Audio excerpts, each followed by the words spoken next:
IAS Kannada ವಾಹಿನಿಗೆ ಎಂದಿನಂತೆ ತಮಗೆಲ್ಲ ನಮಸ್ಕಾರ ಹೇಳ್ತಾ SG ಕೆರೆ ಅಕಾಡೆಮಿ ಸಿರ್ಸಿ ಇವರಿಂದ ನಿರೂಪಣೆಗೊಳ್ಳುತ್ತಿರುವಂಥ ಕಾರ್ಯಕ್ರಮ FDA SDA ಗೈಡನ್ನು ಮುಂದುವರಿಸ್ತಾ ಇದ್ದೀವಿ. ಇಂದು ಒಂದು ಅಲ್ಪ ಬದಲಾವಣೆಯೊಂದಿಗೆ ಕಾರ್ಯಕ್ರಮವನ್ನು ಮುಂದುವರಿಸ್ತಾ ಇದ್ದೀವಿ. ಶಾಸ್ತ್ರ ಸಾಹಿತ್ಯ ನಿಘಂಟು ಮತ್ತು ಜ್ಞಾನಕೋಶ ಹೇಳುವಂಥ ಒಂದು ಹೆಡ್ಡಿಂಗಲ್ಲಿ ಅದಕ್ಕೆ ಸಂಬಂಧಪಟ್ಟಂಥ ಎಲ್ಲ ಅಂಶಗಳನ್ನು ಸರಣಿಯ ಮೂಲಕ ತಮಗೆ ಪರಿಚಯ ಮಾಡ್ತಾ ಕೊನೆಯದಾಗಿ ಆ ಒಂದು ಸ್ಲೈಡಲ್ಲಿ ಒಂದು ಸ್ವಲ್ಪ ದೀರ್ಘ ಮಾಹಿತಿ ಅಂದರೆ ಸಂಕ್ಷಿಪ್ತ ರೂಪದಲ್ಲಿ ಪ್ರಶ್ನೆ ಅಲ್ಲದ ಅಂದರೆ ನೇರವಾದ ಮಾಹಿತಿಯನ್ನು ಸಹಿತ ಕೊಡ್ತಾ ಇದ್ದೀವಿ, ತಾವು ನೋಡ್ಕೊಳ್ಬೋದು. ಸೊ ಎಂದಿನಂತೆ ಮೊದಲನೇ ನೋಡಿ ಪ್ರಶ್ನೆ, comparative grammar of Dravidian language ಎಂಬ ಕೃತಿಯನ್ನು ರಚಿಸಿದವರು ಯಾರು ಅಂತ ಕೇಳಿದ್ದೀವಿ. BL ರೈಸ್, ಕಾಲ್ಡ್ವೆಲ್, ಕಿಟಲ್ ಮತ್ತು ಕನ್ನಿಂಗ್ಹ್ಯಾಮ್. ಇದು ಕಾಲ್ಡ್ವೆಲ್ ಇದೊಂದು ಪ್ರಥಮ ಕೃತಿ ಅಂತ ಹೇಳಬಹುದು. ಈ ದ್ರಾವಿಡ ಭಾಷೆಗಳ ಮೇಲೆ ತುಲನಾತ್ಮಕ ಅಧ್ಯಯನ ಅಥವಾ ತುಲನಾತ್ಮಕ ವ್ಯಾಕರಣ ಹೇಳುವಂಥ ಒಂದು ಪುಸ್ತಕ ಕೃತಿ. So B is the answer. Next ಎರಡನೇದಾಗಿ, ಕವಿರಾಜ ಮಾರ್ಗದಲ್ಲಿ ಉಲ್ಲೇಖಗೊಂಡ ವ್ಯಾಕರಣ ಸಂಬಂಧ ಅಂಶಗಳೆಂದರೆ ಹಳಗನ್ನಡದ ಅಪಪ್ರಯೋಗ, ಅರಿ ಸಮಾಸ ದೋಷ, ಪುನರುಕ್ತ ದೋಷ, ಮೇಲಿನ ಎಲ್ಲವೂ ಅಂತ ಹೇಳಿದ್ದೀವಿ. ಅಂದರೆ ಕವಿರಾಜ ಮಾರ್ಗದಲ್ಲಿರುವಂತಹ ಅಥವಾ ಉಲ್ಲೇಖಿಸಿರುವಂತಹ ಎಲ್ಲ ಕಂಟೆಂಟ್ಗಳು ಯಾವ್ಯಾವುದು, ಆ ಕಂಟೆಂಟ್ಗಳಲ್ಲಿ ಇದು ಎಲ್ಲವೂ ಇದೆಯೋ ಅಥವಾ ಇಲ್ಲವೋ ಹೇಳುವಂಥ ಅಂಶವನ್ನು ಕೇಳಿದ್ದೀವಿ. ಸಹಜವಾಗಿ ಅರಿಸಮಾಸ ದೋಷವನ್ನು ಅದು ಉಲ್ಲೇಖ ಮಾಡಿದೆ, ಪುನರುಕ್ತ ದೋಷವನ್ನು ಉಲ್ಲೇಖ ಮಾಡಿದೆ, ಅದೇ ರೀತಿ ಹಳಗನ್ನಡದ ಅಪಪ್ರಯೋಗವನ್ನು ಸಹ ಉಲ್ಲೇಖ ಮಾಡಿದೆ. ಸೊ ಹೀಗಾಗಿ ಡಿ ಮೇಲಿನ ಎಲ್ಲವೂ ಅಂತೇಳಿ ತಾವಿಟ್ಕೊಳ್ಬೋದು. ಇನ್ನು ಮೂರನೇದಾಗಿ, ಎರಡನೇ ನಾಗವರ್ಮನು ತನ್ನ ಶಬ್ದ ಸ್ಮೃತಿಯಲ್ಲಿ ಯಾವ ವಿಷಯದ ಮೇಲೆ ಹೆಚ್ಚು ಒತ್ತನ್ನು ನೀಡಿದ್ದಾನೆ? ಪದಸಿದ್ಧಿ, ಛಂದಸ್ಸು, ಯತಿಕ್ರಮ, ಕರ್ಮಣಿ ಪ್ರಯೋಗ ಅಂತ ಹೇಳಿದ್ವಿ. ಇದು ಪದಸಿದ್ಧಿ. ಶಬ್ದ ಸ್ಮೃತಿಯಲ್ಲಿ ಆತ ಹೆಚ್ಚು ಒತ್ತನ್ನು, ಹೆಚ್ಚು ಪ್ರಾಶಸ್ತ್ಯವನ್ನು ಕೊಟ್ಟಿದ್ದು ಪದಸಿದ್ಧಿಯ ಮೇಲೆ. ಸೊ ಹೀಗಾಗಿ A ಇಸ್ ದ ಆನ್ಸರ್.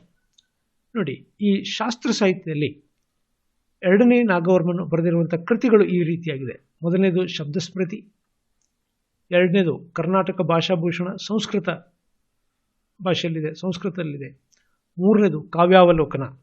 ಪರೀಕ್ಷಾ ದೃಷ್ಟಿಯಿಂದ ಈ ಮೂರು ಕೃತಿಗಳು ಬಹಳ ಇಂಪಾರ್ಟೆಂಟ್. ಕಾರಣ ಕನ್ನಡ ವ್ಯಾಕರಣ ವಿಷಯಗಳ ಬಗ್ಗೆ ಹೆಚ್ಚು ಉಲ್ಲೇಖ ಮಾಡುತ್ತೆ. ಹೀಗಾಗಿ ಪರೀಕ್ಷಾ ದೃಷ್ಟಿಯಿಂದ ಇವು ಇಂಪಾರ್ಟೆಂಟ್ ಅಂತೇಳಿ ಹೇಳ್ಬೋದು. ಇನ್ನು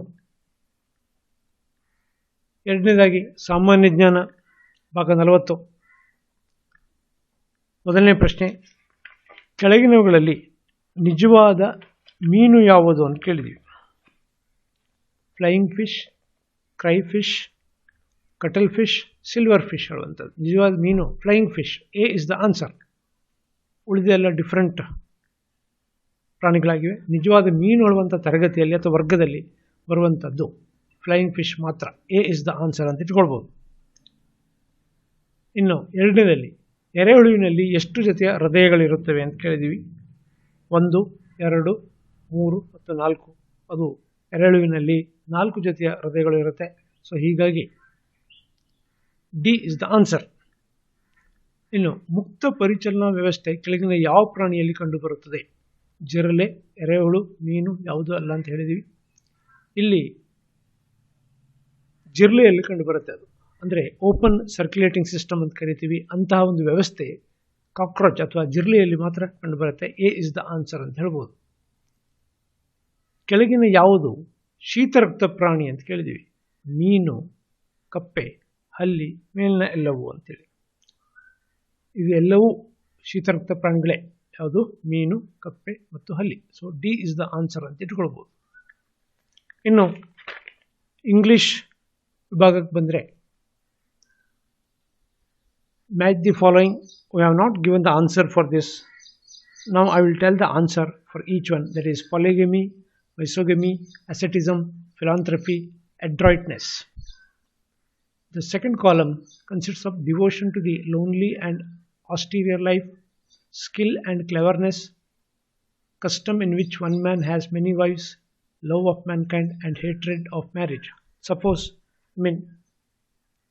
this is some kind of unconventional questions which is not exactly asked, that is in the FDA SDA exam, but for the purpose of like synonyms and antonyms, this is the better method so that the students can familiar with this kind of synonyms and antonyms. So I will tell the answer now. First one, polygamy.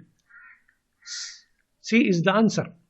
Custom in which one man has many wives, means having more than one wife is called polygamy. Second, misogamy, hatred of marriage. One who doesn't interested or one who doesn't interested in marriage is called misogamy, hatred of marriage. He always hates the marriage. So that is E. Third one, asceticism, devotion to lonely life or austere life. In Kannada, what we call like sannyasi life. So that is A is the answer.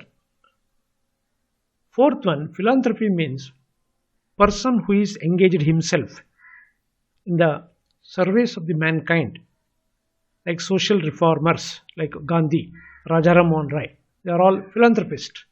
So that is called D, love of mankind. And lastly, adroitness, that is nothing but skill or cleverness.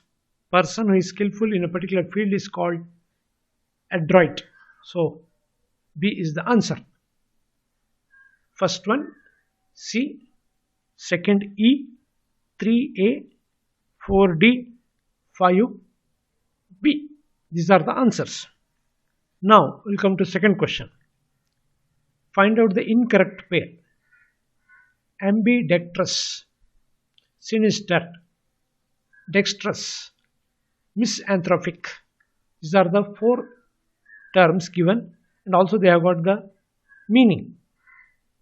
You are supposed to find out the incorrect pair, which is not properly matched. First one, ambidextrous, capable of handling or using both the hands with equal skill or speed or power. That is correct. Please remember, ambidextrous means it is using or applying of like two hands, both left hand and right hand, with equal capacity. Second, sinister, evil. That is also correct. Dexterous, skillful. That is also correct.